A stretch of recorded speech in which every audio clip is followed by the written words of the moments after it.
Contrary to the rumors that you've heard, I was not born in a manger.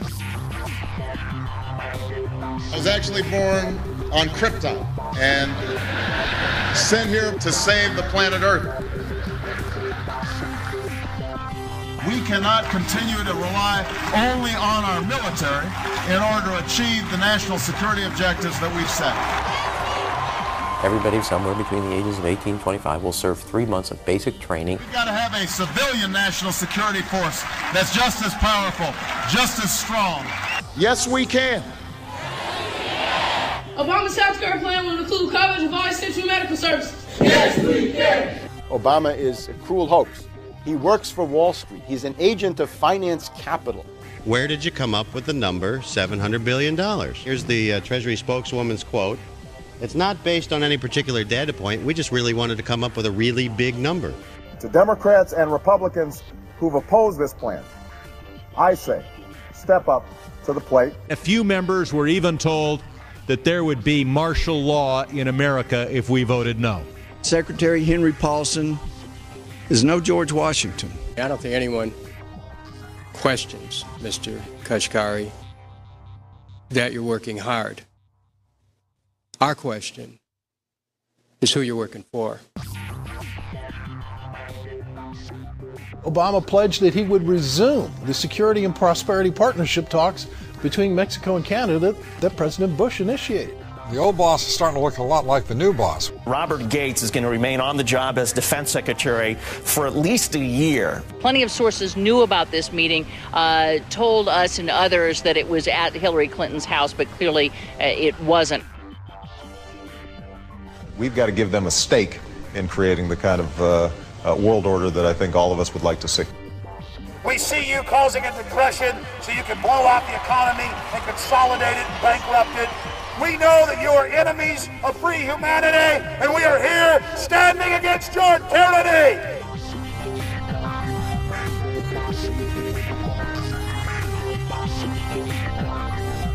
The Obama deception. The truth strikes back.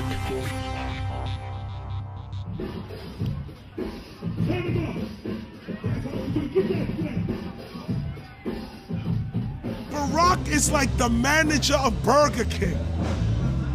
All presidents are, including Bush. It's like this: when your fries are cold, if your burger is not done right, you go back to Burger King, America, or your government, and you say, my burger's cold, I want new fries. First, you go to the cashier, that's the courts. You argue to the courts. The courts, if you can't get no justice with the cashier, you say, let me see the manager. I want to go to the Supreme Court. I want to see the president. The manager comes out. Hi, what can I do for you? Now the manager can override the decisions of the cashier, but you never get to see the franchise owner of Burger King. If you really have a problem with your burger, you need to go see the franchise owner. We need to go to the top or to the bottom. We need to go to where the real architecture of government is. And it's not in a president, it's in a global scheme. Politics in America today is identical to pro wrestling.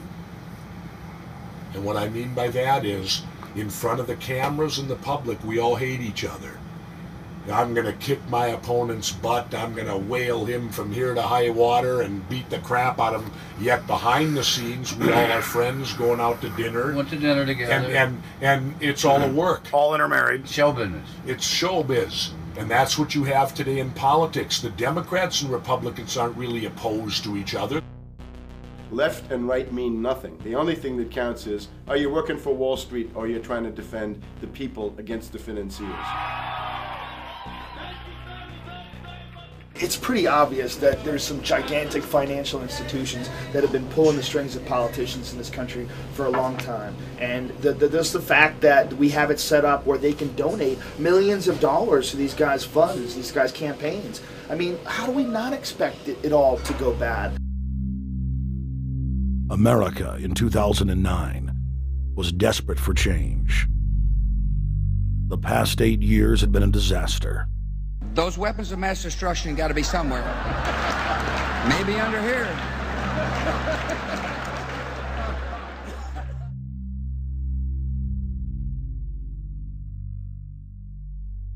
George W. Bush, who had claimed to be a conservative, had tripled the size of the federal government, shredded the Constitution, and destroyed the image of the United States worldwide. Nope, no weapons over there.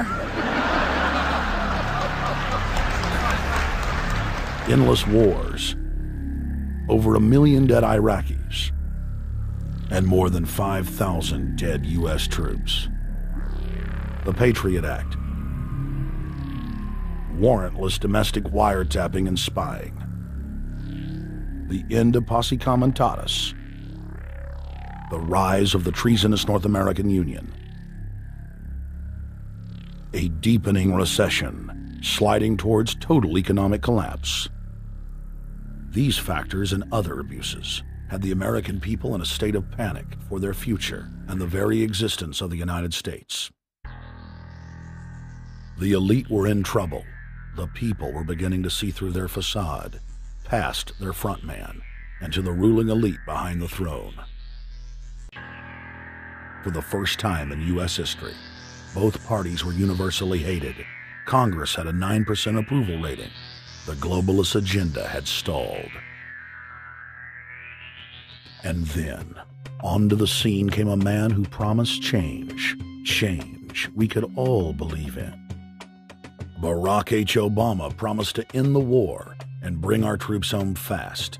He pledged to uphold the Constitution and to stop the federal government from spying on the American people. Candidate Obama told American workers that he was going to get them out of NAFTA and GATT, and he's already breaking those promises. In this film, we will prove that Obama says one thing and does another, and that he works for the very same elite interests that Bush served, the very interest engineering the financial collapse and formation of a dictatorial world government. This film is not about left or right. It is nonpartisan. Our past documentary films are among some of the most damning indictments of George W. Bush and his administration that have ever been made. If humanity has any hope of effecting real change for the better, it will not come from the Madison Avenue false reality makers who have cast Barack Obama as the savior of the world. To alter our course from tyranny to liberty, to defeat the corrupt elite, we must get past the puppets and confront the real power structure of the planet. Now we can see a new world coming into view. A world in which there is the very real prospect of a new world order. Webster Griffin Tarpley is an accomplished geopolitical analyst and historian. Among his scholarly works are the unauthorized biographies of George Herbert Walker Bush and Barack Hussein Obama. Since Bush the elder made his speech at the United Nations back in September of 1990 talking about the New World Order, I think I've become confused about what's actually going on in the world. The New World Order is a more palatable name for the Anglo-American world empire. It's the planetary domination of London, New York, Washington over the rest of the world. It's hard to get people to join that or think they have a part in it if you call it the Anglo-American world empire. If you call it the New World Order, then people in India or someplace like that or the European Union might think, well, there's something in that for us too. But that's not what it is. It's the Anglo-American New World Order. It's really the old world order. It's the British Empire morphing into the American Empire. The U.S.-British world empire is what you're going to get. Combines of powerful men have always battled with each other over the levers of power. Gerald Celente is recognized as one of the world's foremost trends forecasters and is the founder of the Trends Research Institute. People that are knowledgeable know that the fight that this country has been waging since its inception is for the central bankers not to take over the country. And that's why people like Andrew Jackson were elected. And that's why people revere people like Thomas Jefferson and others. The takeover's happened, and it's a corporate takeover. Agents of the Bank of England attempted to assassinate President Andrew Jackson on multiple occasions because of his resistance against a private central bank being set up in the United States. And it was something that Abraham Lincoln warned. And this is, by the way, why I believe he was assassinated. This is the Lincoln quote. "The money powers prey upon the nation in times of peace and conspire against it in times of adversity. It is more despotic than monarchy, more insolent than autocracy, more selfish than bureaucracy. I see in the near future a crisis approaching that unnerves me and causes me to tremble for the safety of my country. Corporations have been enthroned. An era of corruption will follow, and the money power of the country will endeavor to prolong its reign by working upon the prejudices of the people until the wealth is aggregated in a few hands and the republic is destroyed." Wall Street has killed Main Street. So I know how unpopular it is to be seen as helping banks right now, especially when everyone is suffering in part from their bad decisions. I promise you, I get it. Up until about the Kennedy assassination and the beginning of the war in Vietnam, the United States is a very powerful engine for world progress. It's the assassinations, the Kennedy assassination, and the others in the 1960s, the beginning of the Vietnam War, and the beginning of the absolute domination of the Wall Street Group over every other interest. Nobody else counts except the Wall Street money masters. That has now made the United States into no longer a force for progress, but something very different, often a force for destruction in the world. The military-industrial complex has taken over the country along with the Wall Street gang. If you look also at the people that Obama has put on his appointments list, it's all Wall Street. It's government of Wall Street, by Wall Street, and for Wall Street. There's nobody from heavy industry. There's nobody from the auto sector, nobody from Silicon Valley, nobody from big oil, nobody from defense, no labor, no women, no retirees, no small business, nothing. It's pure Wall Street. The only people who have a voice in Obama's councils are Wall Street finance oligarchs. That's all there is. Nobody else counts for anything under Obama. It's the most extreme Wall Street administration we've ever had. Before his death, President Woodrow Wilson apologized to the public, regretting that he had been deceived by a group of international bankers and the country's financial system had fallen into their iron grip via the Federal Reserve Act of 1913. Whether sought or unsought by the military-industrial complex, the potential for the disastrous rise of misplaced power exists and will persist. Dwight D. Eisenhower, he warned the people that the military-industrial complex was taking over the country. Only 3 years after leaving office, President Eisenhower's prophetic warning concerning the threat posed to our system of government by the military-industrial complex came to pass. President John F. Kennedy had enraged the entire elite network. Now, Kennedy was brought in as somebody who was expected to be a puppet. It was thought that his pro-Nazi father, Joseph P. Kennedy, the bootlegger, the speculator, would guarantee that Kennedy would be obedient to the establishment.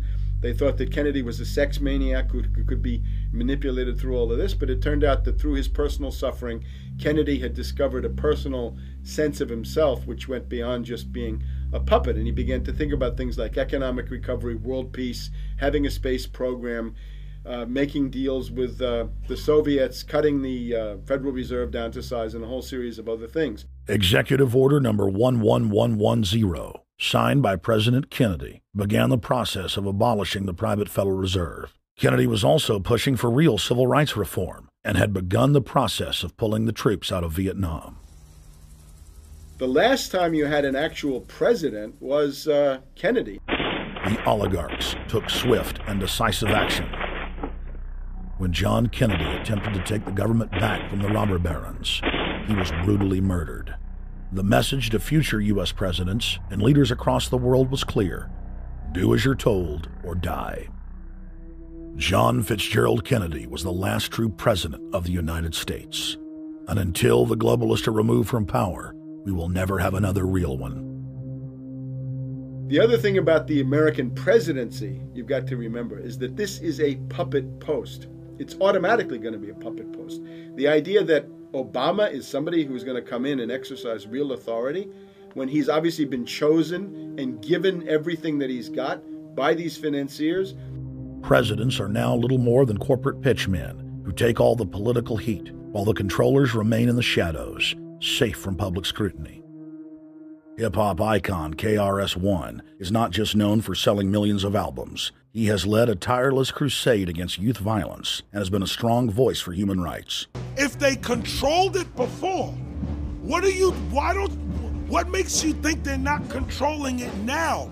The country was on a verge of revolution. They threw a black man up. Now we like this. They give him the money, they give him the bundling, they give him vote fraud, they give him the media whores, they give him goons, they even have elected officials making threats to put people in jail if they criticize Obama in public. All of this is the mark of a puppet. And that means that he is a puppet, actually more of a puppet than anybody else, more of a puppet than Mrs. Clinton would have been, even more of a puppet than McCain. He's the maximum puppet that we've had certainly since Jimmy Carter. They put a black face on the New World Order, and now we all happy. KRS ain't buying it. In the real executive power structure, the president serves the military-industrial complex, itself owned by the international bankers. If there's a revolution, the population just throws out the prime minister or president. The elite stays in power because the public is never aware of who the real enemy is. In Evian, France in 1991, standing before the Bilderberg Group, the apex of the world government power structure, David Rockefeller defined the New World Order as a system of world government serving the international banking elite. For decades, the banker-owned media would attack anyone who dared to warn the public that a dictatorial world government was being constructed right under their nose, and that national sovereignty was being deliberately destroyed. And now, after years of denial, the media and the elite themselves are proudly announcing that not only is world government real, but is the answer to the financial crisis that they carefully engineered. Suddenly, the Wall Street Journal tells us that the North American Union is here, and that getting rid of the dollar for a common currency with Canada and Mexico is good. The Financial Times of London, published by a member of the Bilderberg Group, crowed that a dictatorial world government had been kept in the shadows for our own good, and that it was now time for it to emerge from behind the curtains of national security. White House Chief of Staff Rahm Emanuel stated on record that they can't let this crisis go to waste. You never want a serious crisis to go to waste. And what I mean by that, it's an opportunity to do things that you think you could not do before. And Henry Kissinger, who gave Barack Obama his first job out of college, told national television that the economic collapse was a great opportunity to bring in the New World Order. He went on to say that Barack Obama was the perfect person to sell it to the world. But he can give a new impetus to American foreign policy, partly because the reception of him is so extraordinary around the world. I think his task will be to develop an overall strategy for America in this period when really a new world order can be created. It's a great opportunity. It isn't such a crisis. In June of 2006, our team traveled to Ottawa, Canada, to gather intelligence on the shadow government's agenda for the coming years. I think that's the Queen. Investigative journalist and best-selling author Daniel Estulin had been tracking the Bilderberg Group for more than 16 years. His moles inside Bilderberg informed him that the elite were planning to first run the price of gas up to $150 a barrel, unimaginable in 2006. He also reported that after suckering the middle class back into the stock market, the group was going to implode the subprime mortgage market and destroy public confidence. Well, one of the things that we're getting from this morning's conference was about the energy crisis, the price of oil. The afternoon conference, which started about 4 o'clock, 4:30, they were talking about one of the American delegates, I wasn't told who exactly it was talking about the the concern that the American citizens have had with the housing prices going down, so they're not investing that money. So what they needed to do is they needed to create the illusion that everything is going well. So what they're going to do over the next year and a half, is to bring the market back up to 1998, 1999 levels. They're going to get all the suckers to invest whatever little money they have left over, and that's when they're going to make the economy bottom drop out. They need to destroy the economy because as we're running out of oil, when people don't travel, at least that's what they're saying, when people don't travel, when people don't have money, they don't travel, they don't spend any money, which means you don't waste a lot of oil and natural gas. That's the afternoon. So how does this source, I mean, just ballpark, I mean, so you have the sources. Well, actually, there are two people who are members of the Bilderberg Club. It's actual members. They're members of the Bilderberg Club who, for years and years and years, have been going and participating in all the conversations. And they've always been dead on, always. And last year they said the oil prices are going to go up to 150. At the time it was 39, went up to 76, basically doubled. If it doubles again, it's going to be back to where these people say. They attack Iran and will it? Year after year, Estelin and other reporters like Jim Tucker are able to report on future events with stunning accuracy, all because they know the agenda of the Bilderberg Group. The Bilderberg Group sits at the top of the world power structure. 125 of the richest and most influential individuals on the globe make up its membership. From Istanbul, Turkey to Chantilly, Virginia, we have tracked the elusive Bilderberg Group. Bilderberg always insist on a media blackout. By June of 2008, we had already figured out that Barack Obama was the elite's puppet of choice. The national media claimed that during the weekend the Bilderberg Group was scheduled to meet, that Obama had speaking engagements set for Chicago and the Midwest. We knew better. In a classic bait-and-switch, the Obama campaign told the press corps to get on Obama's campaign plane and that Obama would join them on the flight to Chicago. Campaign staff then slammed the door shut. The fawning press had been shanghaied as Obama's campaign aircraft lifted off without Obama. Robert, why were we not told about this meeting and that the senator wouldn't be on our flight until the doors were shut and we were about to taxi to take off? Again,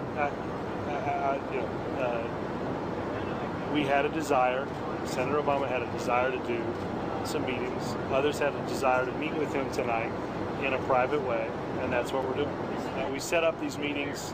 They're being done tonight. Again, Is there more than one meeting? Is there more than one person with whom? I'm not going to get into all the details of the meetings. I don't know that I've got a ton more different answers for all of your questions. Obama wasn't going to Chicago. He had a meeting to attend, a secret meeting. Initially, it was believed that the secret meeting took place at Clinton's Washington, D.C. home. Obama's spokesman denied that, but won't confirm where the former rivals met. He also declined to comment on their topics of discussion. For a day and a half, the mainstream media engaged in a wild goose chase, trying to find out where Hillary and Obama had gone. 3 cover stories later, the corporate press had to admit they had no idea where the 2 candidates had gone. And to this day, Clinton and Obama aren't talking. Plenty of sources knew about this meeting, told us and others that it was at Hillary Clinton's house, but clearly it wasn't.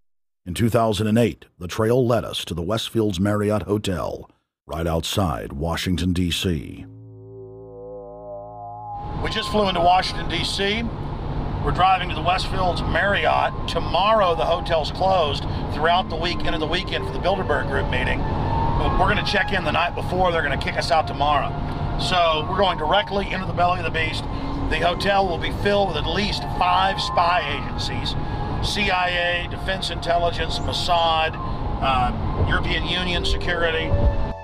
We checked into the Westfields Marriott 48 hours before hotel guests were scheduled to be thrown out ahead of the annual meeting. The building was nestled in the heart of the military-industrial complex, with the National Reconnaissance Office and Raytheon just a stone's throw away.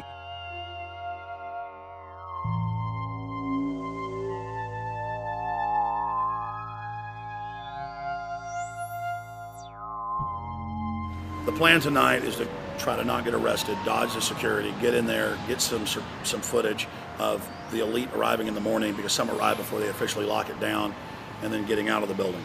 That's our plan. I'm also going to be getting a call by a international syndicated radio show, Coast to Coast AM with George Norrie, and all week he's getting briefings from me every night about things as they develop.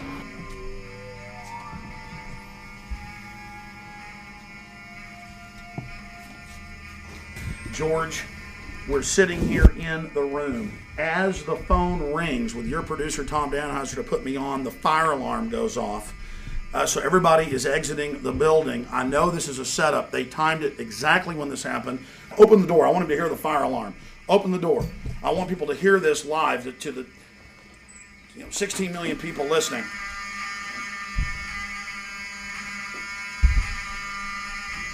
George, do you hear that? Now, they're going to use this as an excuse. The Westfields Marriott, right outside D.C. in Chantilly, they want to use this to flush us out of here. They're very upset. Everybody that covers Bilderberg, I was detained 2 years ago, interrogated, screamed at. They said Bilderberg was upset about me, wanted to stop us. This is guaranteed. Everywhere we go, we're followed. We have another hotel across town as a base of operations. They were there questioning us, getting in our faces. We're being followed everywhere. I need everybody's support right now. I pray to God they don't try to set me up. They may have tried to concoct this as some way to say, look, they didn't leave during a fire drill, assessing me knowing I would stay and do the interview. But again, the moment the phone rang with Tom Danheiser, the moment the phone rang, the guys answered it, I'm standing there, the alarm goes off. It's going off right now. The guests are exiting the hotel out there. Of course, there's no fire. This is just absolutely insane. I noticed, too, that there was over 100 security people here today, but tonight we got back and it was a total ghost town, and this is what's insane. We have a security guy walk up to us 30 minutes ago, about 25 minutes ago, before this happened, and said, "What are you guys doing?" We said, "We're just walking around checking out the artwork in the hotel," which we actually were admiring, but we were also going around getting some footage. And they said, "Well, no cameras allowed." We said, "Fine." And then he said, "Yeah, we had somebody do a fire alarm a few weeks ago, and me and Rob, my camera guy, were on, why is he telling us about a fire alarm?" I forgot that part, George. These bastards have done this. I don't know how. They're planning to try to set us up or something, but this is incredible. We are here in the middle of this right now, George.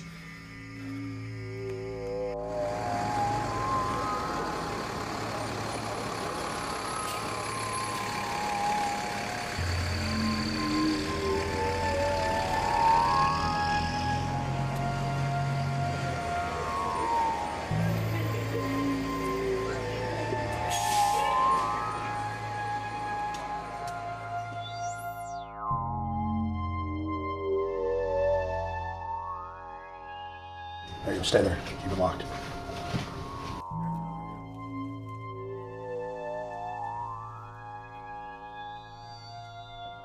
Let's go. Let's get out of here now, Richard. Don't screw around anymore. We got out of here on exactly the right time. Is this the way out? Yeah.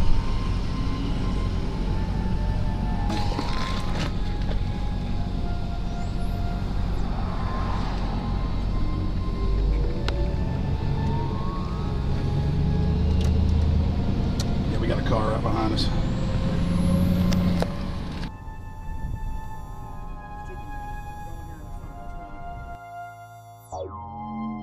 You made about, what, 5 turns and 6 turns, the same car's following us?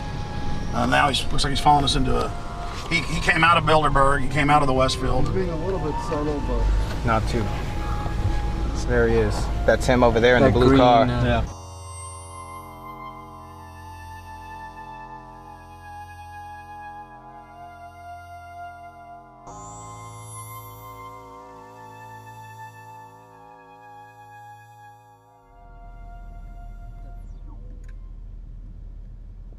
We're headed back to the Marriott here in Chantilly, Virginia, the scene of Bilderberg 2008. We successfully infiltrated the last day and a half inside, got out with some great stuff. We've been tailed, and now we're going back to cover the dignitaries, the elitists, as they arrive. And right now is the prime time for them to start arriving for the next 3-4 hours. We took about a 30-minute break. I'm sure we missed a few, but it doesn't matter. Because we've got scores of people that just organically are listeners, info warriors that are out here taking action.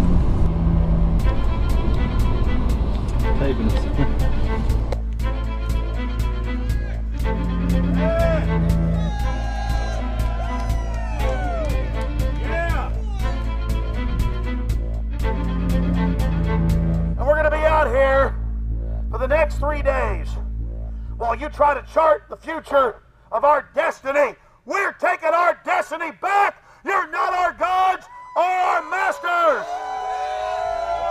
We witnessed at least 7 convoys of armed Secret Service entering the Westfield's Marriott, and internal sources confirmed that both candidates did attend at least one meeting inside the conference. While the Bilderberg Group was 100% successful in 2008 at keeping their name out of the mainstream media, they did not fare as well when it came to the exploding independent press. During the entire 2-day event, anti-New World Order protesters and alternative media encircled the hotel. You are being exposed everywhere! From David Rockefeller, from John Edwards, from Bill Clinton. Your game of secrecy is over! You're gonna play! Get him! It's up close! You piece of trash! This is Bernanke, man! Bernanke, you're going down!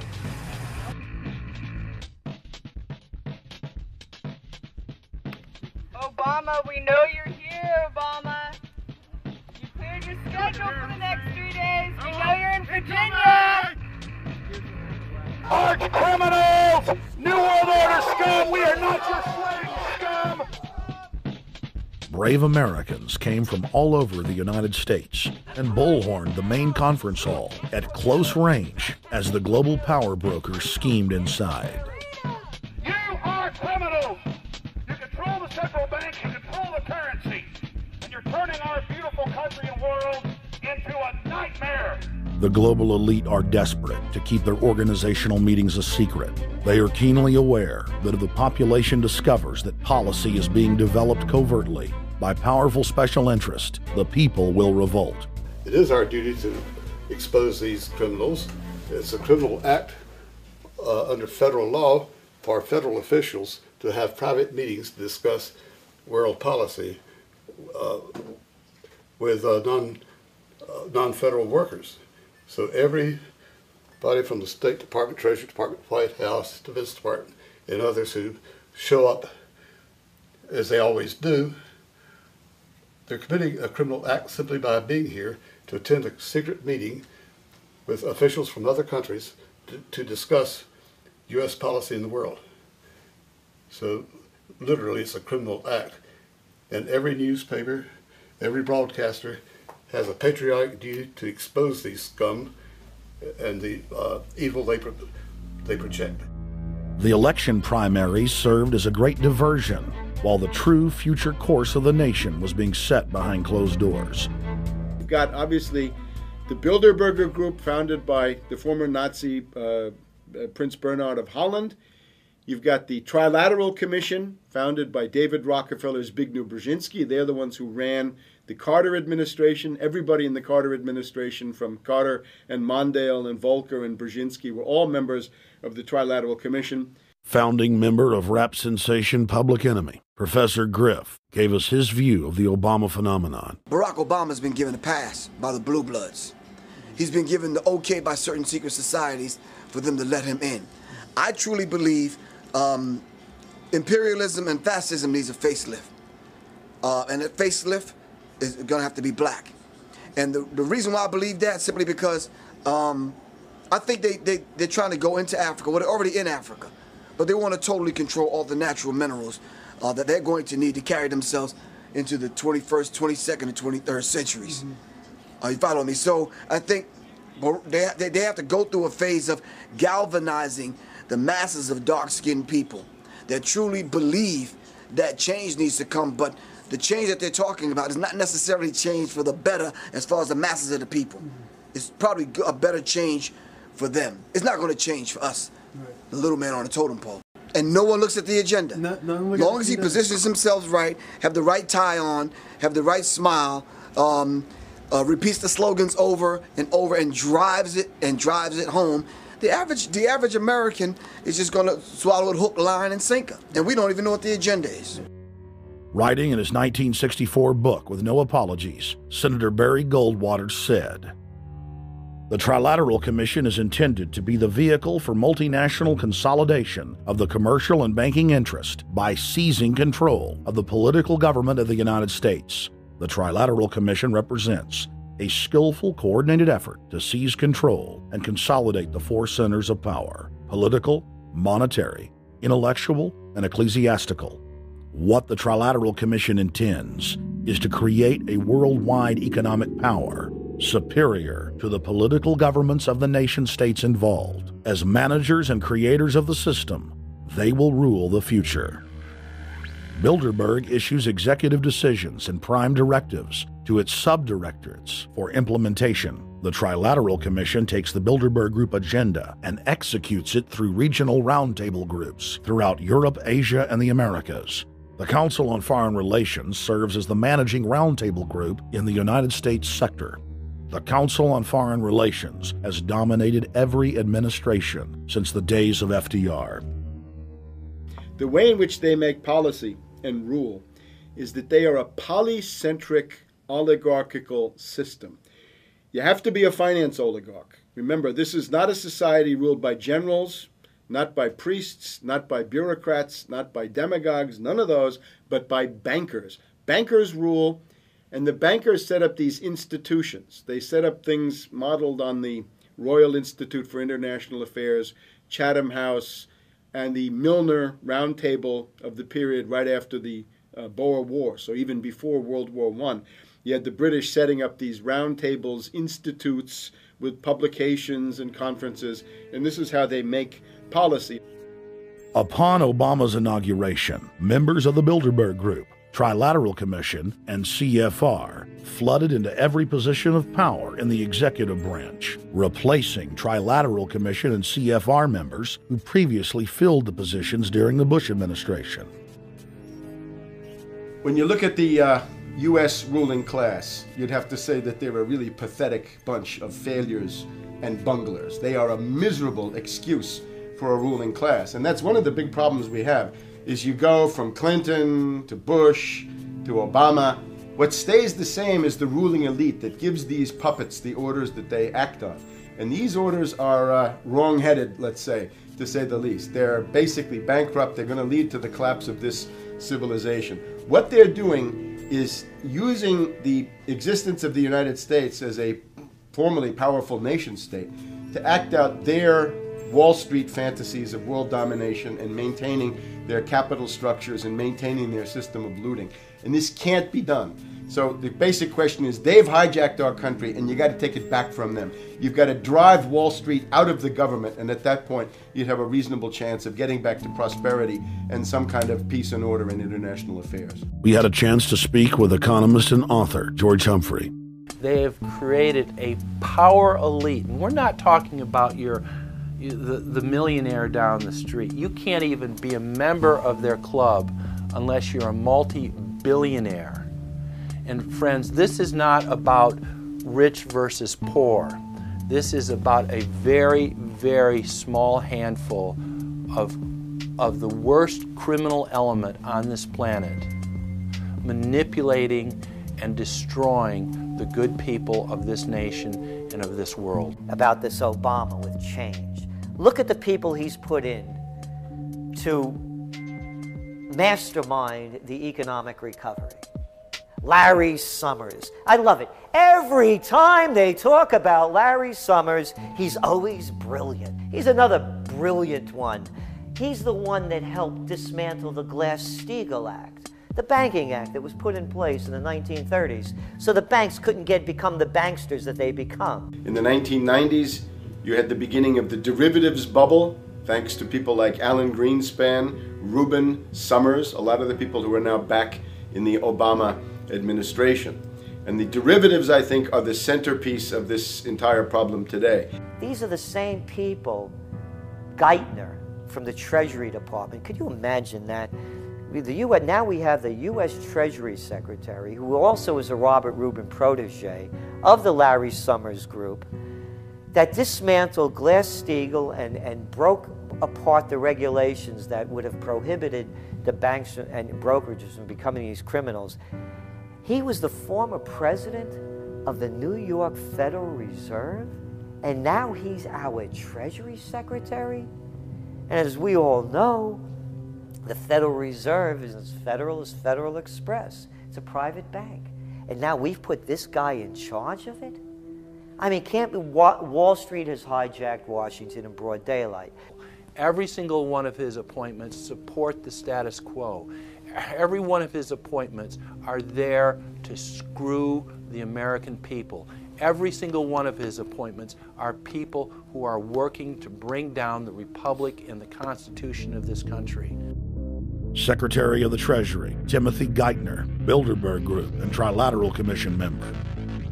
Secretary of State, Hillary Clinton, is a Bilderberg and CFR member. She is also married to Trilateral Commission member William Jefferson Clinton.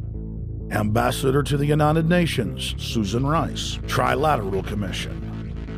National Security Advisor General James L. Jones, Bilderberg, Trilateral Commission, and CFR.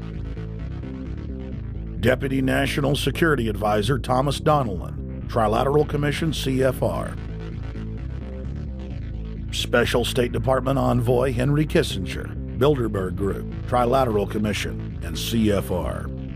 Chairman, Economic Recovery Committee, Paul Volcker, Bilderberg Group, Trilateral Commission, Council on Foreign Relations. The Director of National Intelligence, Admiral Dennis C. Blair, Bilderberg Group, Trilateral Commission, CFR. Secretary of Defense Robert Gates, Bilderberg Group, Trilateral Commission, CFR. Deputy Secretary of State James Steinberg, Bilderberg Group, Trilateral Commission, CFR. State Department Special Envoy Richard Haas, Bilderberg Group, Trilateral Commission, and President of the CFR. Obama Presidential Advisor Alan Greenspan, Bilderberg Group, Trilateral Commission, CFR. State Department Special Envoy Richard C. Holbrooke, Bilderberg, Trilateral, CFR. And the list goes on and on. Even if Barack Obama were the most wonderful person in the world, he was groomed and brought to power by the global elite to carry out their agenda. Humanity must look past Obama and realize that presidents come and go, but the shadow government and their program of global enslavement continues. How could people be so stupid and gullible to believe a bunch of political people? So people who voted for Obama were trying to express, I think, first of all, something worthwhile. The hatred for Bush, Cheney, the neocons, the desire to punish the Republicans for their adventures, their police state, and their economic depression. The second question was on the economy. People felt that Bush was selling them down the river into a world depression. He is, of course, the new Herbert Hoover in that regard, so they were trying to get something different from that. The tragedy, of course, is, and this is really why Obama was groomed and prepared over a period of almost 30 years now, that Obama is there to frustrate and to deceive all of those hopes. Obama is a cruel hoax. He's a bogus sham. He's an absolute denial of everything that you'd expect from an American president. It is very disturbing to see well-meaning people falling for high-tech propaganda over and over again. It happened after 9/11. The American people en masse were swept into a mob psychology, irrationally throwing their common sense to the wind and doing whatever the administration told them to. The general public eventually caught on to the fact that George W. Bush was a deceitful thug and that the economy was in freefall. In the midst of it all, Barack Obama was there, speaking out against the abuse of the people at the hands of the establishment. With the election of Barack Obama, the world rejoiced that the United States was no longer in the hands of madmen. But unfortunately for humanity, this was another vicious fraud. I want to like the guy. He speaks gently, he's intelligent, he seems to be a man of peace. He is just as charismatic as they come. But you know what? Is that a tree is really, really measured by the quality of its fruit. And when you kind of put away all the flowery words, when you put away all the rhetoric, when you put away all the rock and roll music, what he does is what's important for the people of this country, starting with the truth. Obama is notoriously a liar. He promised that he would get out of Iraq, I think within 16 months at some point. We had Samantha Power telling the Scotsman that he wouldn't be bound by those promises, and sure enough, he's now not going to be bound by those promises. Obama pledged in hundreds of speeches and interviews that within 6 months of being elected, he was going to bring our troops home from Iraq. But after he was inaugurated, the story changed. Now he said that they would look at bringing some of the troops home in 16 months. 2 weeks later, his story had changed again. Now the administration would look at bringing the troops home in 23 months. Well, Obama's already fudging. He's fudged since day one in this election, where he first said we're getting out. Well, now it's a timetable, and now it's da-da-da, because they're getting to him. They're understanding that, and he ain't going to be able to get him out because people more powerful than him got us in. When he first ran, remember, he was going to take the troops out. I get in there, troops come home. Day one. There is no military solution in Iraq, and there never was. I will begin to remove our troops from Iraq immediately. And then that went to 16 months. And now he's going to add, they're saying, another 30,000 or more troops to Afghanistan. Next, he sent 30,000 more Marines to Afghanistan, doubling the total number of forces in the crosshairs. Barack then announced that he was going to move missile systems into Eastern Europe to encircle Russia. But after all, what should we expect after he kept Bush's Secretary of Defense Robert Gates?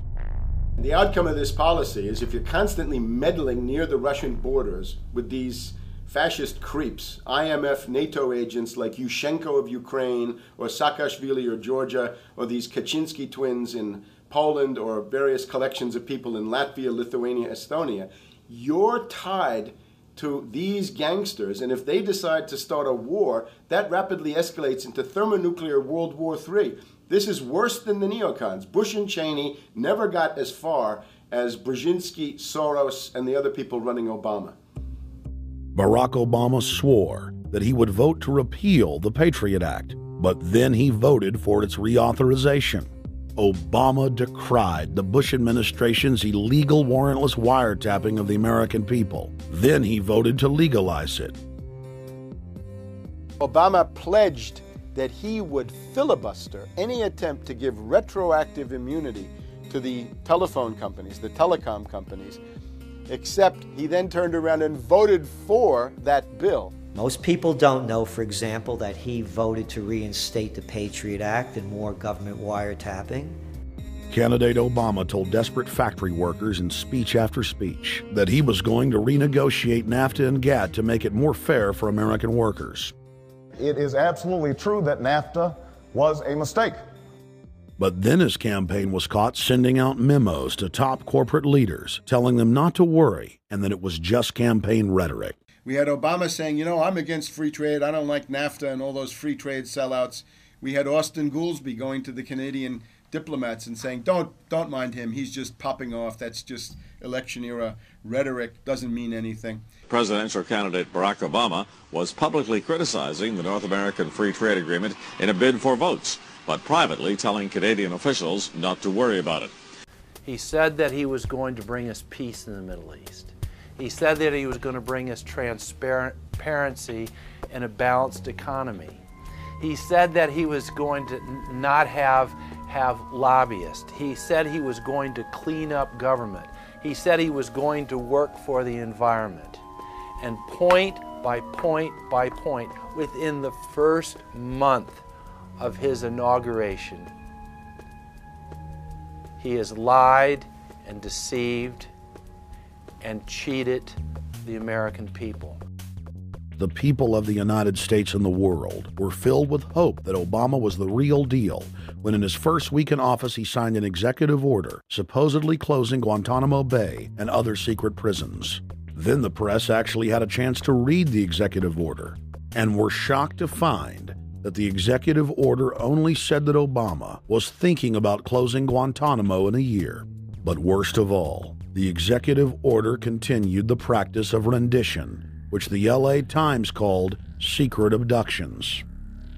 They don't know. They think that he's signed off immediately on closing Guantanamo, but he's allowing prisoners now to be taken to foreign countries and not knowing where they're sending them and to be tortured in foreign countries. They don't know that they kept that provision in there.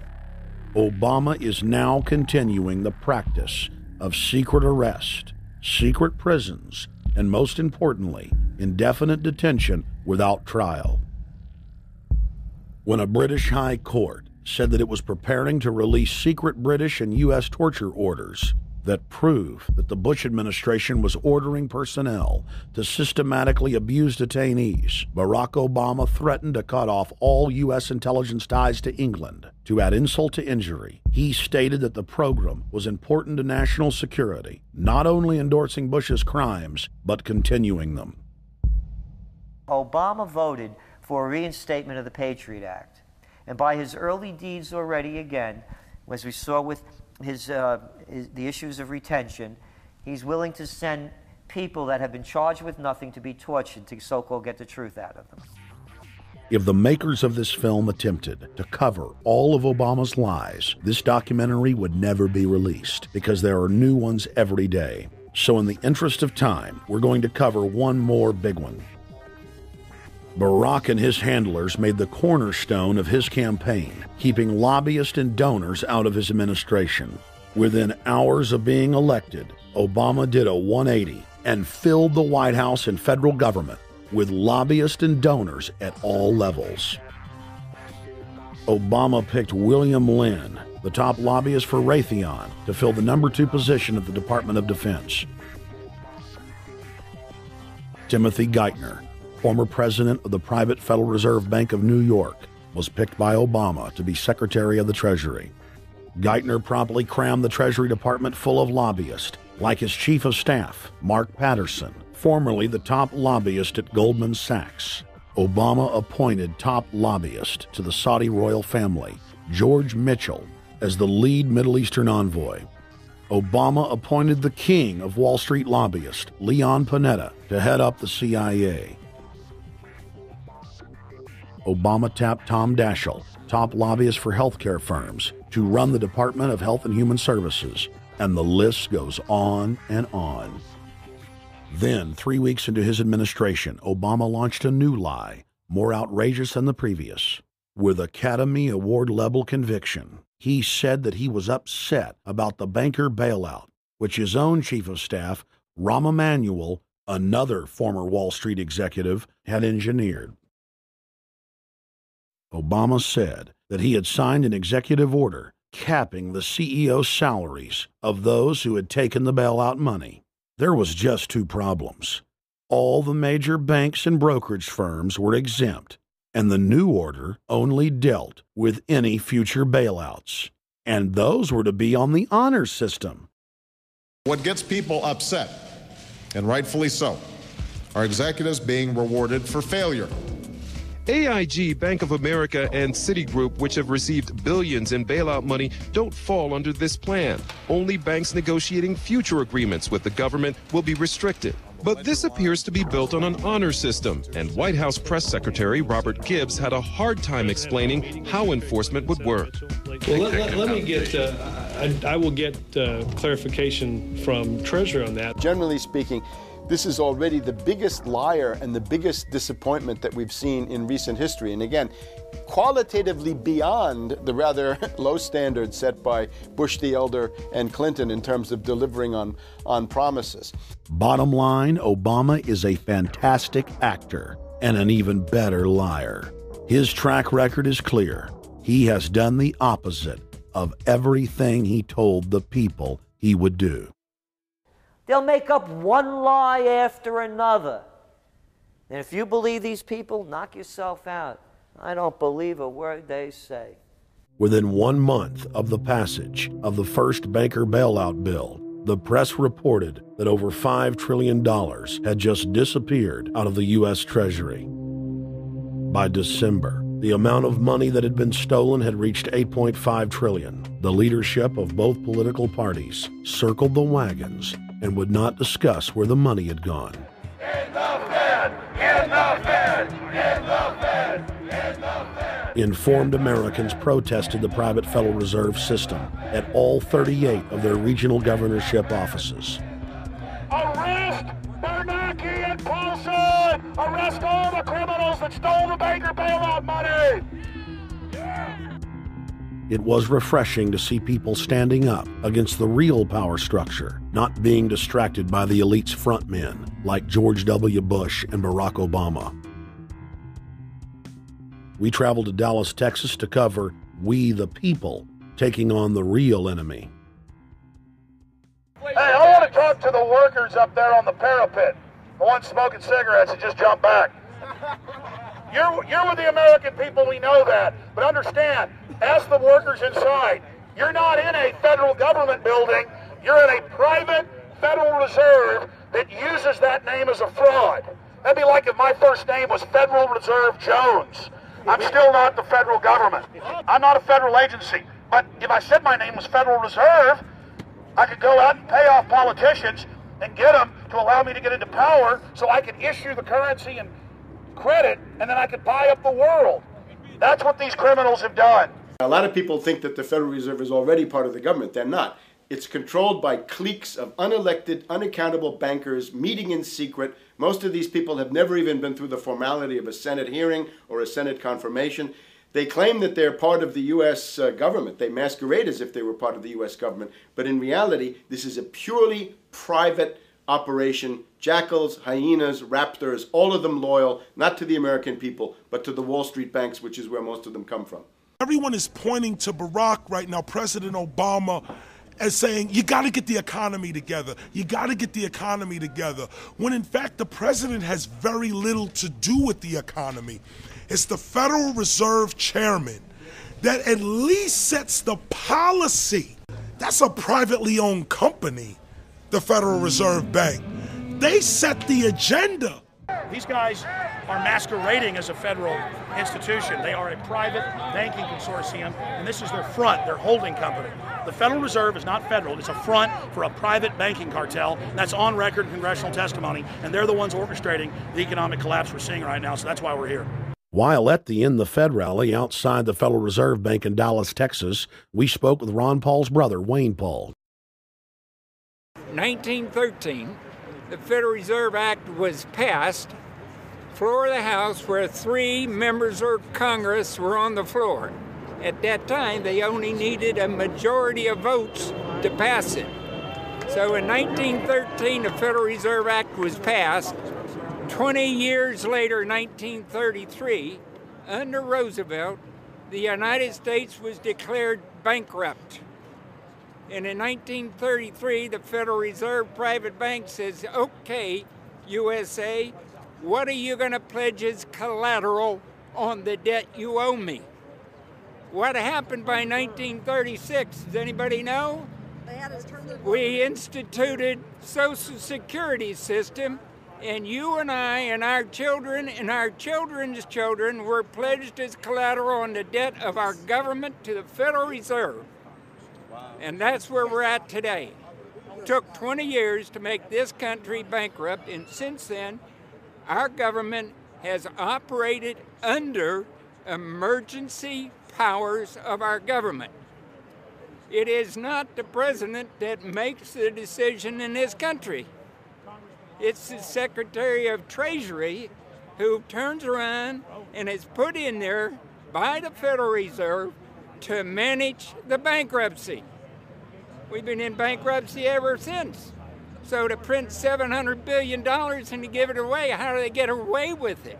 The manager of the bankruptcy is told by the Federal Reserve this is the way to go. That's where we're at today. Yes, we should point out, Congressman Ron Paul now has a huge amount of sponsors for a bill in the House of Representatives to abolish the private Federal Reserve crime syndicate. In 1913, the money power of the country was taken away from the people. By constitutional privilege, it belongs with the Congress, but it was given up in the Federal Reserve Act. The Federal Reserve is no more federal than Federal Express, but yet it has the power to determine the direction of use of money in our economy. If we could take that power back and put the Federal Reserve under Treasury, we start to be in a position of being able to control monetary policy on behalf of the United States people. The Federal Reserve is totally private, and Alan Greenspan 2 weeks ago on PBS on Lair NewsHour said on record that they are above the law, the Congress, the President, everyone. No court can do anything. We run America. What is the proper relationship, what should be the proper relationship between a chairman of the Fed and a president of the United States? Well, first of all, the Federal Reserve is an independent agency, and that means basically that there is no other agency of government which can overrule actions that we take.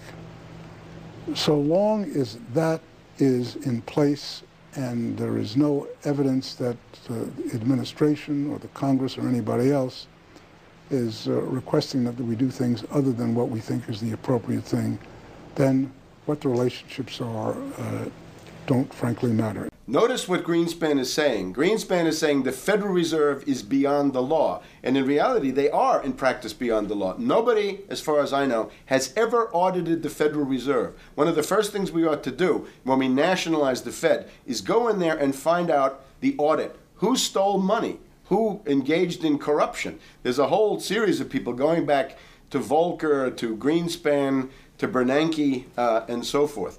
Think of the arrogance of private group of banks that have bankrupted the nation by design so they can repo the country.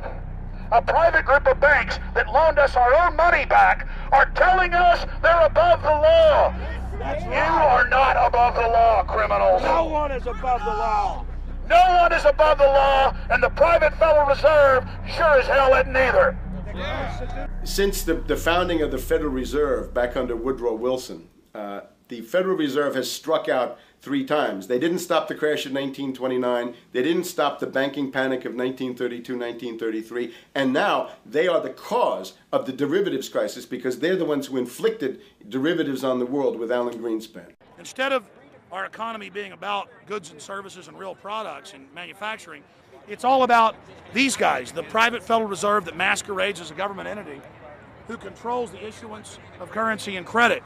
They're the ones that have cut off the liquidity in the market. They told us have a debt-based economy. Then they cut it off once they get us under their thumb and implode the economy so they can consolidate it. And that's what they're doing right now. I mean, it's in their own documents, it's in their own statements. They claim, give us unlimited power, give us trillions of dollars with the Baker bailout bill that's already $5 trillion, not $850 billion as they say. And we'll get the economy going, but they're hoarding the money and buying up other banks that aren't part of the Federal Reserve, buying up insurance companies, buying up roads, infrastructures, media empires, defense contractors.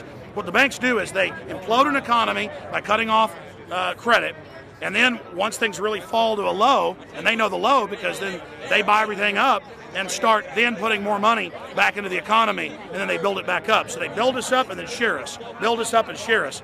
And they're getting ready. All over the world, they're always shearing some country, imploding it. Comes out in their own IMF and World Bank documents. That's just the foreign arm of the same cartel. And these are the people who claim to be the saviors of the economy, the people who have created every important crisis in the past 100 years, the Federal Reserve. So it's illegal, it's unconstitutional, and it's a failure. And I think the failure is what everybody can see right now. Yeah, what they do is they make you think Clinton's evil in running things. Then, oh, Bush will save us. And then, oh, Bush was evil. Now we'll be saved by Barack Obama, but he's just a puppet. But as we get deeper into this phase, when they implode the economy, they have all the money and all the control. But they also like to pose as the savior. So Obama is meant to be the savior during the Depression, and he'll save us with a 1 million person, he said, is bigger than our military, domestic spy force, a 3 million person environmental spy force. So giving people these jobs to be government bureaucrats and spies to go out and manage the other 290-something million Americans. And so this is classical fascism. The communists also do it. Any vertically integrated command and control authoritarian system does this. So they're openly following what the same group of banks did in Germany, Russia. It's in the Communist Manifesto to have a private central bank. because the private central bankers actually wrote the ideas that they had Marx and Engels put out. People go, well, why would the banks want communism? It doesn't exist. They rape us, they consolidate us, they put us into work brigades, they make us slaves, and they say it's a people's paradise. Look at it, boy, you're really doing good. And then they transfer all the wealth of the nation offshore. The globalists are outside all the nations. That gives them safety, and they play countries off against each other. And so that's what we're facing and dealing with. And so they're bringing in classical, hardcore tyranny in the U.S., but we have the internet. We've grown our numbers. The alternative media has exploded. That's what they're trying to move in to shut down and regulate and tax the web, but it's too late for them. They're playing in the 19th century, 20th century rules. It's 21st century, the century of resistance to tyranny. And so it's going to be one hell of a fight with the people and free humanity on one side and the New World Order on the other. And every one of you out there counts, needs to be involved in this fight like nothing you've been involved with before, because this is life and death. Everything depends on exposing these people. Everything depends on showing the people that this is the New World Order, this is the criminals. We're dealing with the king rats here, the people that are carrying out tyranny worldwide. And either they fall or we fall. Either worldwide darkness and a new age of tyranny and oppression and with a scientific overlay, or a new age of liberty and freedom and a new renaissance. The choice is the people's out there. Okay, we can tell you what's going on. You can check it out for yourself and find out it's true. But don't wait. Investigate now. Get involved now. Go out there and reach out now. We don't have time. If you're looking for the solution, look in the mirror. Look right into the mirror, because you out there, men, women, old, young, black, white, doesn't matter. It's going to be up to you if they win or if liberty succeeds and the people have a chance of having any future. These are cold-blooded eugenicists. These are cold-blooded people who think they're God, think that they're our masters, that think that we're animals. These are the guys that funded Lenin and Stalin and Hitler and Mao. These are the guys, it's all on record, that bankroll this stuff. They are hardcore vicious, and they must be resisted. Up until about the Kennedy assassination and the beginning of the war in Vietnam, the United States is a very powerful engine for world progress. It's the assassinations, the Kennedy assassination, and the others in the 1960s, the beginning of the Vietnam War, and the beginning of the absolute domination of the Wall Street group over every other interest. Nobody else counts except the Wall Street money masters. That has now made the United States into no longer a force for progress, but something very different, often a force for destruction in the world. That doesn't need to remain that way. The interest of the American people is to fight to take your government back from Wall Street and make the United States a force for progress in the world, which we easily could do if we could just break the power of the people behind Obama. The main banks of Europe, which were started by Adam Weishaupt and Rothschild, the Banque Nationale de Paris, the Bank of England, the Bank of Italy, have all financed the messianic and war leaders of the last 200 years. Napoleon, Lenin, Stalin. They backed Adolf Hitler. They backed Franklin Delano Roosevelt. And they are backing right now Barack Obama. The banking cartel had established a beachhead in 1913 through the Federal Reserve Act. In 1947, they set up a parallel shadow government through the National Security Act. From 47 on, the national security state began the long process of absorbing federal and state bureaucracies, while at the same time undermining the constitutional power of Congress and dominating the executive branch. By controlling the issuance of currency and credit, the private Federal Reserve was able to buy up most of the Fortune 500. And if a company wouldn't sell, the bankers would unleash federal regulators to run them out of business. Private central banks in Europe, the United States, and England took taxpayer money and loaned it at over 30% interest to third world nations. The bankers would then bribe the leaders of those countries not to pay back the loans. Their third world puppets would sign agreements stating that when the country defaulted, the banks would be given all the natural resources and infrastructure of the once sovereign lands. But worst of all, the countries would pledge future taxes paid by the people in perpetuity as profit to the private banks. By the year 2000, there were few nations that had not fallen to the designs of the money power. The globalists were now ready to start their final phase of world government takeover. the destruction of the Western nations' economies. To carry out their final takeover, they first removed banking regulations like the Glass-Steagall Act in the late 1990s. This allowed their front companies to issue unlimited credit to the world and to set up colossal Ponzi schemes, the likes of which the world had never seen. The scams were advertised by the controlled corporate media as completely legitimate. Because of the fantastic returns, private investors, corporations, state and local governments invested heavily. They had taken the bait, hook, line, and sinker. To destroy confidence, in late 2007, the bankers themselves began to badmouth the scams they had created. Next, the central bankers cut off the tsunami of fiat money that they had been using to pump up the bubble. When Congress and the public refused to write the finance oligarchs a blank check, the bankers began to engage in financial terrorism. They said that the world would go into another Great Depression unless their demands were met, further destroying confidence. The stock market instantly had its biggest one-day loss in history, but even that wasn't enough to force Congress to capitulate to the offshore banks. Senator Inhofe of Oklahoma and Congressman Brad Sherman of California, amongst others, told the world that the entire Congress had been threatened with martial law by the White House and the Treasury Department if they didn't pass the so-called banker bailout bill. The only way they can pass this bill is by creating and sustaining a panic atmosphere. That atmosphere is not justified. Many of us were told in private conversations that if we voted against this bill on Monday, that the sky would fall, the market would drop 2,000 or 3,000 points the first day, another couple thousand the second day, and a few members were even told that there would be martial law in America if we voted no. That's what I call fear-mongering. Unjustified. The final version of the bill was kept secret from the Congress until minutes before the vote on October 3, 2008. The Federal Reserve had promised total transparency, that every dime would be accounted for. To Democrats and Republicans who've opposed this plan, I say, step up to the plate. Let's do what's right for the country at this time, because the time to act is now, to prevent the possibility of a crisis turning into a catastrophe. After its passage, the public learned with horror that the bill was really a financial coup d'etat by Wall Street. The bill didn't just give $700 billion to the banks. It was a blank check. And as of February 2009, $9.7 trillion has disappeared into a black hole. Within 24 hours of its passage, Secretary of Treasury Henry Paulson said they were no longer going to use the money to unfreeze the mortgage market by buying bad debt.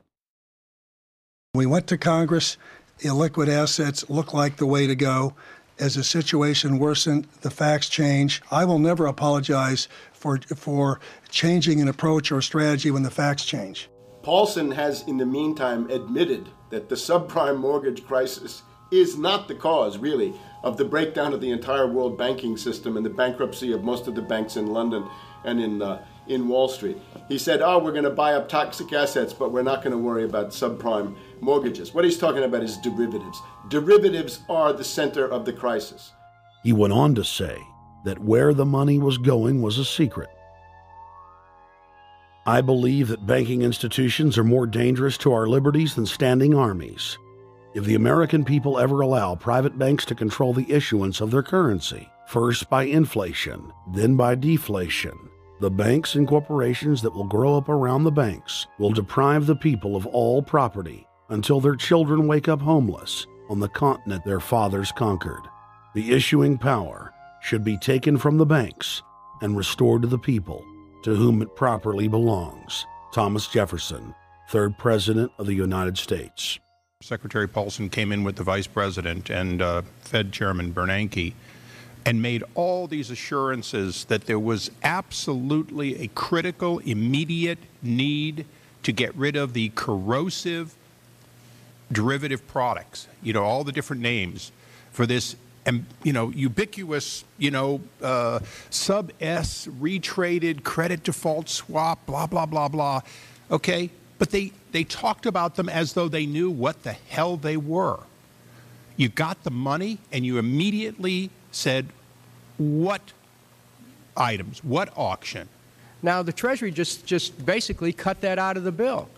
And what we have here is a situation where banks are hoarding the money that they're getting from the TARP. They're using the money to purchase other banks. And all of a sudden, the Treasury sent a signal to the banks, forget about it. We're going to give you the money that you want, and you do what you want with it. Unless you direct it specifically, it's not going to happen. I don't think anyone questions, Mr. Kashkari, that you're working hard.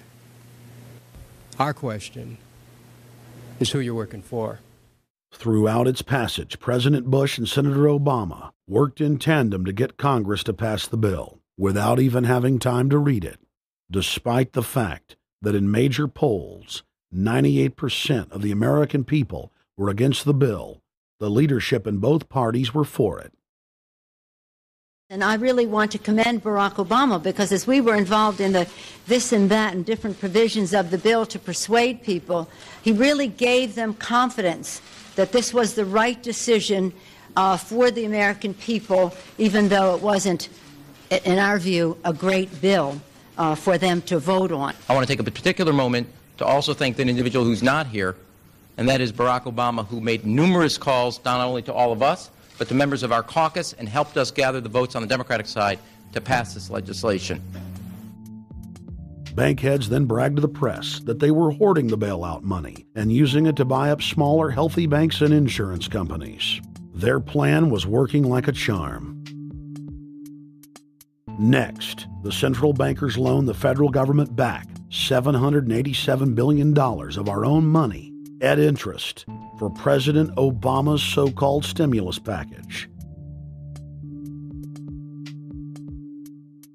And just like the banker bailout, Congress was given less than an hour to read the 1,070-page-plus stimulus bill. Barack Obama, who had pledged on the campaign trail to wait 5 days before a bill could be voted on so that the Congress and the people could have a chance to read it, said that the stimulus was too important and it had to be passed before anybody could see it or read it, or the crisis would turn into a catastrophe. Doing little or nothing at all will result in even greater deficits, even greater job loss, even greater loss of income, and even greater loss of confidence. Those are deficits that could turn a crisis into a catastrophe, and I refuse to let that happen. After its Friday passage, in gangster fashion, President Barack Obama took a 4-day vacation and said that there was no rush to sign it. The spending bill was really a takeover bill, designed to further federalize the states and to pay off rich donors that had donated to both parties. As the world slid deeper into depression, the bankers celebrated the fire sale that they had created. I believe the phrase burdens of the office is overstated. Yeah, it's kind of like, why me? Oh, the burdens, you know. Why did the financial collapse have to happen on my watch? It's just pathetic, isn't it? Self-pity. And I don't believe President-elect Obama will be full of self-pity. With their access to unlimited fiat capital, they could now buy up sectors of the world economy not already controlled by them. For over a century, the Anglo-American establishment had worked to bring the world system to this point. Artificially engineered global bankruptcy. In an address before the Trilateral Commission in June of 1991, David Rockefeller laid out the elite's ultimate goal. The supranational sovereignty of an intellectual elite and world bankers is surely preferable to the national autodetermination practiced in the last centuries.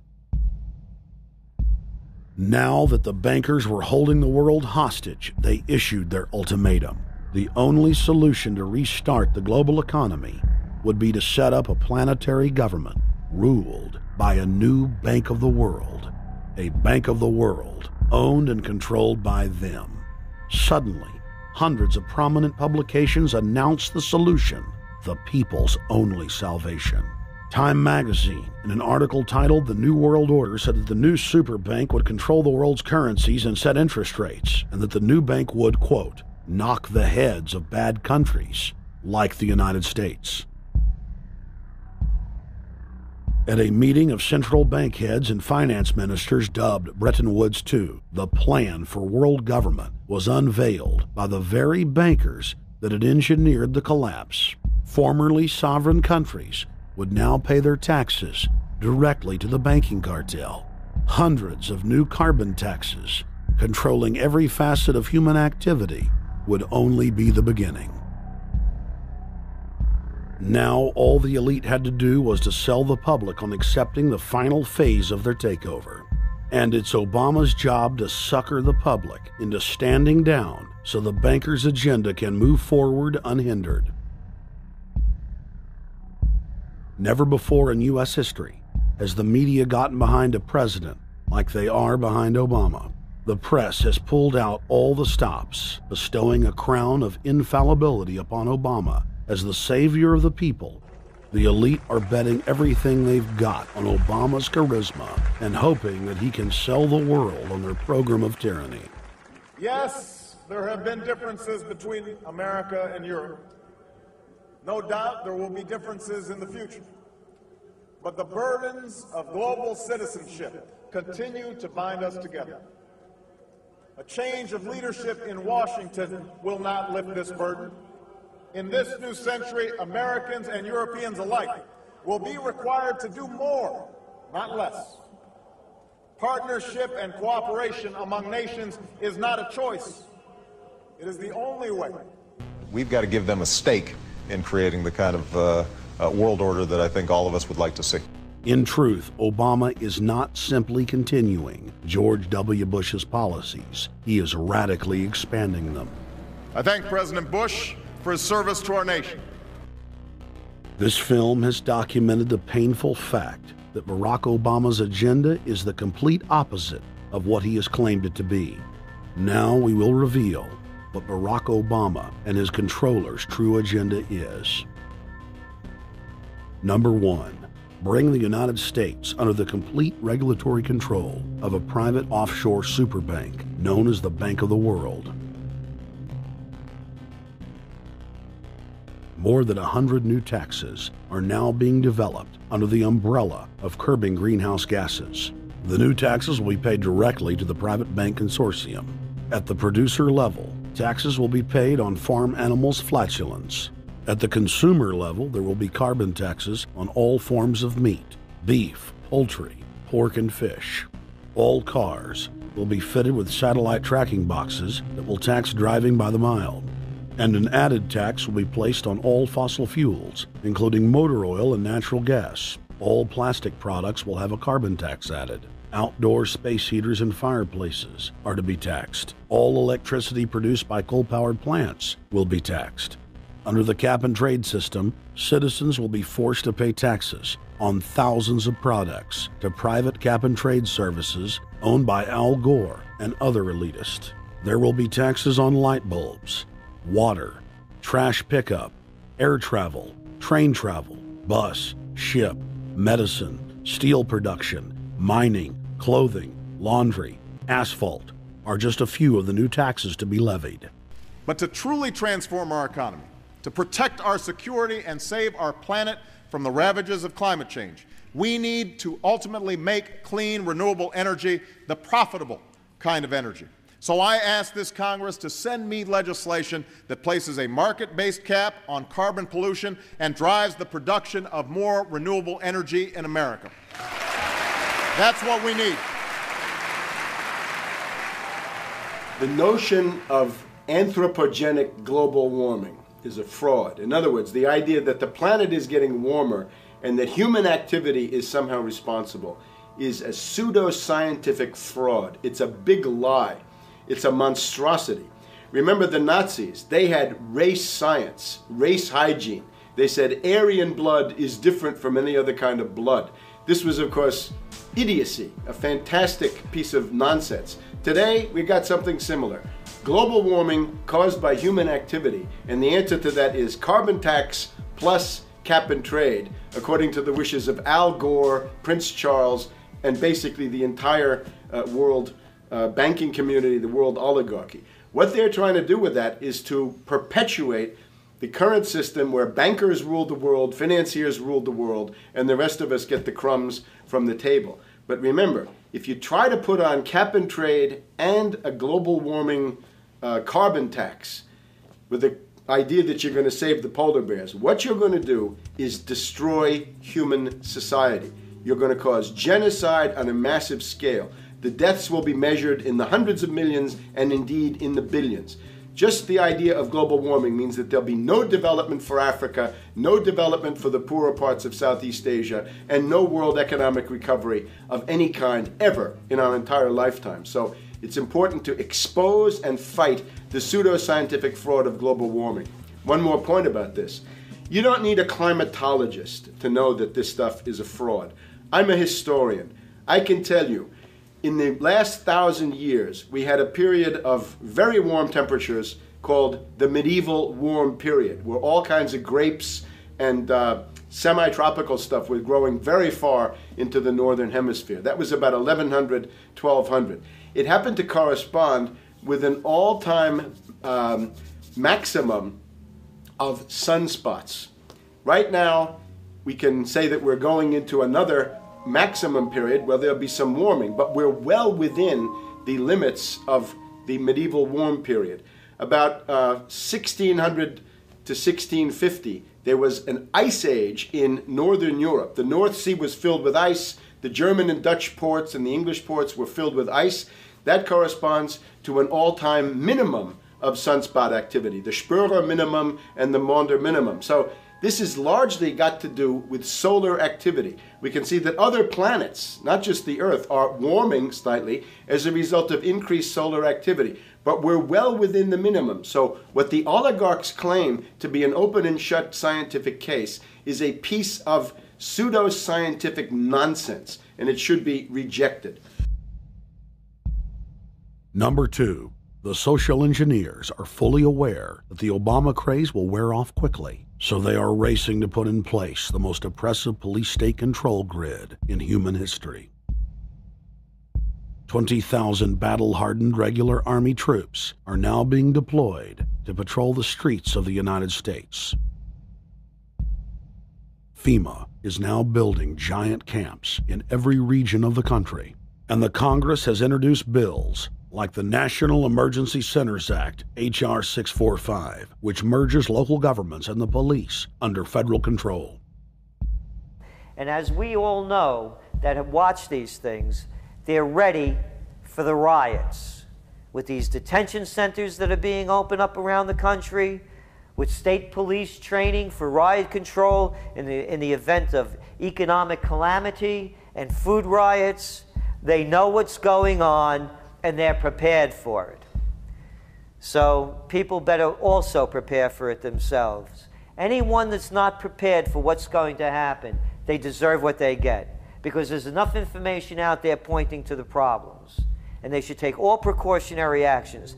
Next, Obama ordered the Defense Department to issue DoD Directive 1404.10, establishing a 1 million person civilian army under his control. Simultaneously, Obama launched USAService.org. The new website deceptively masquerades as a federal agency, but in reality is a recruiting tool building a separate, completely private army outside of government that takes orders directly from Obama's controllers. Barack Obama has refused to rescind Presidential Decision Directive 51, signed by George W. Bush. The directive plainly states the president is a dictator and that Congress is ceremonial. We cannot continue to rely only on our military in order to achieve the national security objectives that we've set. We've got to have a civilian national security force that's just as powerful, just as strong, just as well-funded. President Obama and his Chief of Staff, Rahm Emanuel, have repeatedly stated on the record that all Americans below the age of 64 will be forcibly conscripted into federal service. Citizenship is not an entitlement program. It comes with responsibilities. Everybody somewhere between the ages of 18 and 25 will serve 3 months of basic training and understanding in a kind of civil defense. Now, it doesn't always have to be service in uniform. One of the things that if you talk to our generals, they are desperate for is a civilian counterpart to our military forces. So is this compulsory then? Well, you have to, in a sense, it's a required of everybody, 18 to 25, 3 months, and at some point at that point you do it. Obviously, I'm not going to say perfect legislation. We'll work that process through. You could do it during a college summer, or you could do it after Anytime. high school.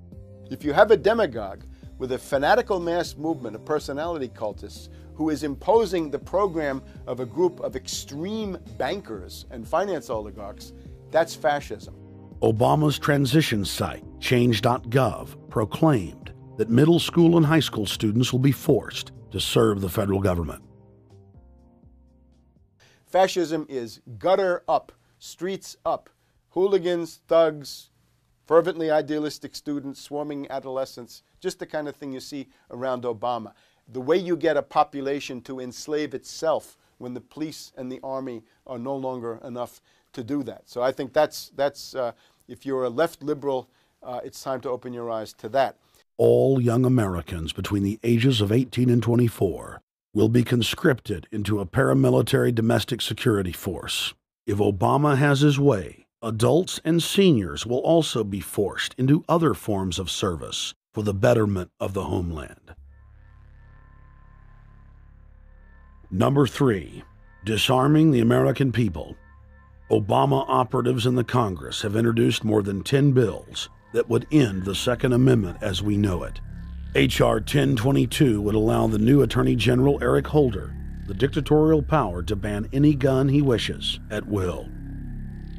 In 2008, before the Supreme Court, in the D.C. gun ban case, District of Columbia versus Heller, Holder argued for the complete disarmament of the American people and that only the military should own firearms. H.R. 257 would ban all youth shooting sports, including YMCA and Youth Olympic shooting clubs. H.R. 45 would force all gun owners to undergo federal psychological screening, registration, and testing to keep their firearms. White House Chief of Staff Rahm Emanuel has proposed the extrajudicial banning of any American on the fraudulent no-fly list from owning any firearm. That is, if you are on the no-fly list because you are known as maybe a possible terrorist, you cannot buy a handgun in America. Over 25,000 Americans are added each month to the no-fly list, which numbers over 1 million people who have not been charged or convicted of any crime. It's a case of mistaken identity for a 5-year-old boy from Normandy Park. He had trouble boarding a plane because someone with his same name is wanted by the federal government. King 5's Mimi Jung is live at SeaTac Airport to explain. Mimi. Lori, it's hard to believe that a 5-year-old could be considered a threat, but that's exactly what happened here at SeaTac last week when Matthew Gardner showed up for a flight to LAX.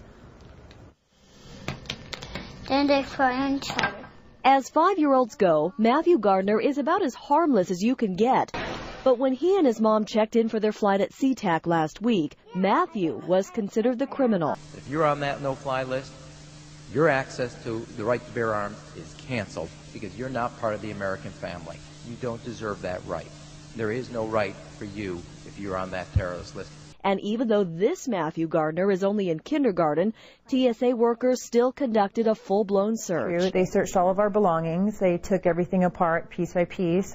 Nadia Counter says it wasn't easy being treated as a possible threat to national security. I picked up my child to give him a hug and tell him, it's okay, we're doing fine. And they reported to me that I was not allowed to touch him. He was a security risk, and they had to re-search me to make sure that I had not obtained any materials from him. Number 4, massive restrictions on the First Amendment guarantee of free speech. The President, Congress, and the FCC have announced plans to not only curtail speech on talk radio and newspapers, but to also regulate speech on the Internet, to the Orwellian-named Fairness Doctrine. The Obama machine is also pressuring Congress to pass draconian hate speech laws that will eviscerate the First Amendment. Number 5, they plan to further federalize health care so that the government can dictate what kind of care citizens receive. Modeled after the British system, this includes rationing care and restricting what procedures the handicapped and elderly are eligible for. Number 6, Obama is already pushing to expand the Department of Defense budget and to station more U.S. troops overseas to encircle Russia, China, Iran, as well as setting up bases in Africa under the pretext of humanitarian aid, and dominate and occupy Africa through AFRICOM. So we're taking your phone call, seeing what you think of Barack H. Obama. Is he a Judas goat? Is he a front man? Is he a betrayer? Let's go to Anthony in Georgia. Anthony, what's your take on Barack Obama? They put the face of Barack Obama as part of their public relations because it's like in the old folk tales about vampires. A vampire cannot force his way into somebody's house. It's against some kind of metaphysical law. So the vampire has to persuade the resident of the household to open the door and invite him in. So they're going to look at the peephole at Barack Obama, which looks like them and appears to be on their side. They're going to say, okay, here's my ally. Let me open the door and let me let this person in. And then Barack Obama is just, of course, a front man for the American empire, where he's going to have the entire U.S. Navy, the entire U.S. Army, and the entire U.S. Marines under AFRICOM command. And, of course, he's going to turn it into a new Iraq, and he's going to turn it into a new Afghanistan. Every operation that you see going on in Iraq and Afghanistan is going to propagate to the poor countries of Africa. And well, sir, I agree with you. They're looking to the people. They see a handsome, smiling African face. You know, he's all, hey, I'm from Kenya. And then it's a total bait and switch. But it's the same thing here in the United States where they would get sellout Native American chiefs to sell out their people. This is the oldest trick in the book. And he can also pacify the most downtrodden minority groups in the United States. And he's saying, hey, get ready for sacrifice. Get ready to lose your standard of living. They're like, yay, I love Obama. They could never get away with this with a John McCain. Obama basically does a couple of things. One is, again, this idea, kick the Chinese out of Africa. Kick them out of Sudan where they get oil. Kick them out of Zimbabwe where they get raw materials. Start a civil war in Congo, another big source of raw materials. Al-Qaeda, an arm of the U.S. intelligence community, is now active in Algeria, Tunisia, Morocco. You've got a destabilization going on in Kenya around Odinga. That's Obama's cousin. This is a guy who has two children. They're Obama's niece and, well, nephew in a broad sense. And one of them is named Raul, and the other one is named Winnie, after Winnie Mandela, who did the necklacing and political assassinations in South Africa. So this Odinga is essentially a CIA destabilizing operation in Kenya, and he's got a Odinga Islamic Alliance to crush the Christians in Kenya, but this also reaches into Ethiopia, it reaches into Uganda, Congo, Tanzania, and a whole bunch of other countries in that region. So all of Africa is a battlefield in flames between the U.S. and the Chinese, with Obama leading the charge to kick the Chinese out for geopolitical reasons. Number 7, radically expand federal control over family farms and ranches through the Animal ID and Premises ID system. Number 8, accelerate the merger of the United States with Canada and Mexico under the Security and Prosperity Partnership. He is also accelerating the transfer of remaining federal authority to unelected quasi-governmental bodies like the World Trade Organization. Number 9, Obama must convincingly play the part of the president and convince the people of the United States that the buck actually stops with him. This is critical to the globalist master plan because in 4 to 8 years, Obama must take the blame, as Bush did, for the New World Order's horrific agenda. At that point, the elite will put a new puppet in the ceremonial seat of power and build him up as the savior, only to tear them down again. And so the process is repeated over and over. For their program to work, It is essential that the people not learn that the presidency is now nothing more than theater, because if they did, the people would stop looking at the pawns and start looking for the king. Through this system of deceit, the elite's criminal agenda can continue forever because the people waste all of their political energy debating the media spectacle instead of investigating the globalist agenda. Number 10, it's Obama's job to sell the public on globalist policies that aren't in the people's best interest. But the overlords have many salesmen. His most important function is to protect the criminal oligarchs from prosecution while they loot the economy worldwide, start new wars, and engage in torture. They're called Generation O, and they were the key to Barack Obama's White House win. During the campaign, Barack Obama used the internet like no other candidate before him, harnessing the energy of millions of his supporters. But the question now is, what to do with this young, eager, energetic army? This gives Barack Obama and his administration contact information for so many people, so next time he needs to push his legislation, he can contact all these people. Kennedy-esque. I feel as though this was like when John F. Kennedy was elected. Shouting, smiles, and tears. It was the scope of Obama's victory that was most impressive. I saw a photograph of Obama playing basketball. And I said, you know what? I see him as a leader, and that's the world that's in his hands.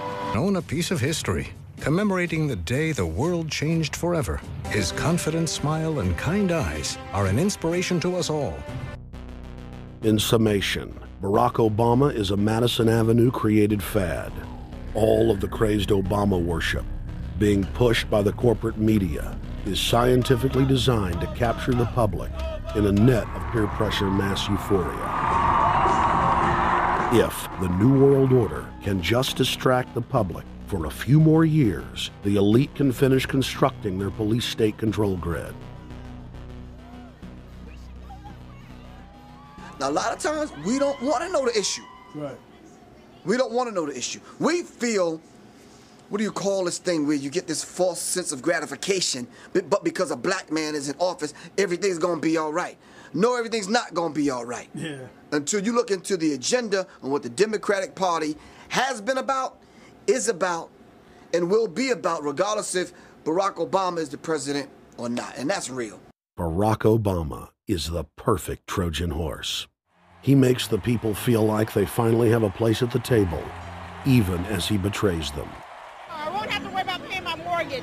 Oh, it's such a blessing to see you, Mr. President. Thank you for taking time out of your day. Never in my life would think that this would ever happen. Sadly, many Obama supporters can't see what's right in front of their faces because they've already invested their very identity in this artificially created cult movement. Throughout history, it has happened over and over again. People turn their intellect over to cult of personality mass movements, and it's happening again.